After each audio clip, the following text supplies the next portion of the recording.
All right, let's dive right in. Today, we're talking about something huge, something that's quietly shaping almost all of our financial lives. We're calling it the middle-class money myth. So, does this sound familiar? You're doing everything you're supposed to do, right? You're saving money, working your tail off, checking off all those boxes on the how to be a successful adult checklist. But that feeling of being financially secure, it just seems, I don't know, kind of out of reach. Maybe it even feels like it's slipping through your fingers. If you're nodding along right now, trust me, you are so not alone. Okay, so let's start with the goal, the destination we're all supposed to be heading for. From the time we're kids, we're basically handed this picture-perfect image of what financial success is meant to be. And this is it, right? This is the classic checklist. Owning your own home, having a nice, comfortable retirement fund, making sure your kids can go to college. And the best part? It was all supposed to be achievable with just one good, stable income. That was the dream. That was the promise. But here's the thing. To get to any destination, you need a map. And this, right here, is where the trouble really starts. Because what if the map we've all been using is just flat out wrong? What if it's completely outdated? Well, that's exactly what we're calling the middle-class money myth. So what are we actually talking about here? Well, think of it like this. It's a set of financial rules of thumb and big expectations that we kind of inherited from our parents or grandparents. The problem is, these beliefs were created in a completely different economic world, but we're still trying to use them to navigate our world today. Here's the best way to think about it. It's like your car's GPS is telling you, you're on a super smooth 5-lane highway, keep going. But you look out the windshield and you're on a bumpy, unpaved dirt road. That feeling of what is going on, that confusion, that frustration, that is the myth in action. And a bad map isn't just a minor inconvenience. It's actively misleading you. It has some really critical errors baked right in. So let's talk about 3 of the biggest glitches in this old financial GPS system.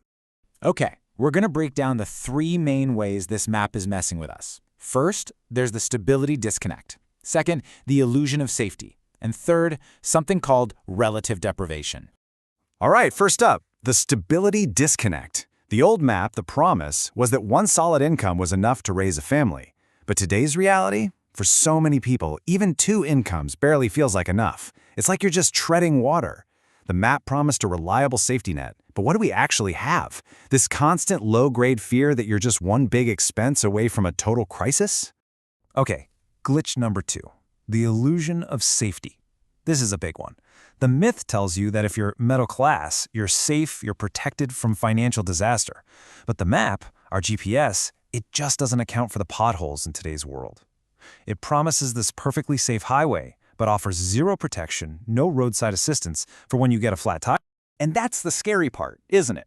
For a massive number of households, it just takes one thing. Seriously, one bad medical bill, one layoff you didn't see coming, and that entire illusion of safety just shatters. The cushion, the buffer that the myth says should be there, it's just not. And that brings us to glitch number 3, relative deprivation. It's a fancy term for a feeling you probably know really well. That sense of falling behind, even though you're feeling like you're working harder than ever. And I mean, just look at this.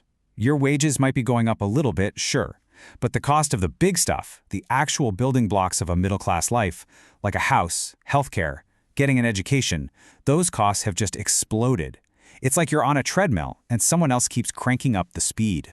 So, what does this all feel like? What's the real human cost of trying to navigate your life with a broken map every single day? Well, it's that constant low-level anxiety, isn't it? It's that voice in the back of your head saying, I must be doing something wrong. I'm following all the rules, but I'm not ending up where I'm supposed to be. And what that does is it takes this huge systemic economic problem and it makes it feel like it's all your fault. And really, it all comes back to that feeling of being completely disoriented. Your GPS is yelling one set of directions, but the reality right outside your car window is telling a completely different story. And that mismatch, that conflict, man, that's where the real insecurity comes from. So where do we go from here? If we know the map is broken, maybe, just maybe, it's time to stop blaming ourselves, the drivers, and start taking a hard look at the map itself. And look, if there's one thing to take away from all this, it's this. That feeling of being lost, of being financially anxious, it is not because you're a bad driver. It's not your fault. It is a sign that you were handed a really bad map, a map for a world that, frankly, doesn't exist anymore. Just realizing that the myth is a myth, that's a huge first step. It frees us up to stop blaming ourselves and lets us start asking much bigger, much better questions. Which kind of leaves us with the big one, doesn't it? If the old financial map is totally broken, what in the world does a new one look like?